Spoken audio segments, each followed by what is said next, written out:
বাংলাদেশে একজন ইমাম মেহেদি দাবি করেছেন তার মৃত্যুর পর কিছু জনগণ তার লাশ পুরানো হয়েছে। এই বিষয়ে আপনার মতামত কি? আল্লাহ রসুল সাল্লাল্লাহু আলাইহি সাল্লামের হাদিস, ইমাম মেহেদি আসার পূর্বে 1000-এর বেশি ইমাম মেহেদির দাবিদার বের হবে। কত বললাম? 1000-এর বেশি ইমাম মেহেদির দাবিদার হবে। গত বছর আমাকে আপনার নদিয়া ডিস্ট্রিক্টের করিমপুর থেকে একজন ফোন করেছিল, আমাদের এখানে একজন ঘরে ঘরে মানুষকে বায়েত করছে, সে বলছে আমি ইমাম মেহেদি। আমরা তোমাদের ওখানে ফাটা বাস আছে, ফাটা বলে কেন? আমি ওকে 4 বাড়ি দাও, দেখো মাল বেরিয়ে যাবে। কি ভণ্ড নাকি? বাড়ি মারো। ইমাম মেহেদি সম্পর্কে একটা হাদিস শুনেলেন, ইমাম মেহেদি, আমি বলে গেলাম ইয়াসিন আমি ইমাম মেহেদি, এইভাবে ইমাম মেহেদি প্রকাশ হবে না। ইমাম মেহেদি একজন সাধারণ মানুষের মতো থাকবেন, দাড়িও থাকবে না, হয়তো প্যান্ট শার্টও পরবে, সাধারণ পোশাক পরবে। এক রাত্রির মধ্যে আল্লাহ তার পরিবর্তন ঘটাবেন। এক রাত্রির মধ্যে আল্লাহ পরিবর্তন ঘটাবেন। ক রাত্রির মধ্যে বললাম? এক রাত্রিতে। তারপরেই তিনি আত্মপ্রকাশ করবেন এবং তার আত্মপ্রকাশে আগে কিংবা সেই সময় ৩য় বিশ্বযুদ্ধ ঘটবে। দুঃখটা কোথায় শুনেলেন?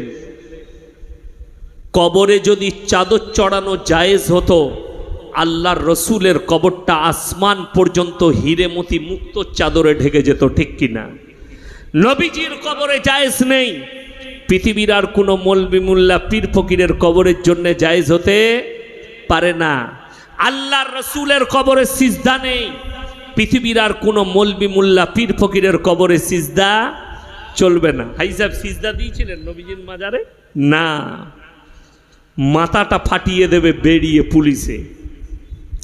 নাম্বার 3, আল্লাহর রসুলের কবরে ভালো মন্দ চাইতে পাবে না, পৃথিবীর আর কোনো মৌলবি মোল্লা পীর ফকিরের কবরে ভালো মন্দ চাওয়া যাবে না। চলুন দুঃখের সঙ্গে বলি, এই দেখবেন আমাদের হিন্দু ভাইদের একটা বড় উৎসব আছে, দুর্গা উৎসব, আছে না নাই? আশীর্বাদ দেব, দুর্গা উৎসব ভালোভাবে কাটুক, আমরা হিন্দু মুসলিম একসঙ্গে বাস করি, শান্তির সঙ্গে কাটুক। কিন্তু সেই মাটির মূর্তি তৈরি করে সেখানে উপাসনা করা ইসলামী বিধানে, কোরআনের বিধানে, আল্লাহর বিধানে এটাকে শিরিক বলা হয়েছে। চলুন একজন নবীর কথা শুনেলেন, তিনি হচ্ছেন হযরতে ইব্রাহিম আলাইহিস সালাতু ওয়াস সালাম। ওনার আব্বাজানের 3টে কাজ ছিল। কটা কাজ বললাম বাবা? 3টে।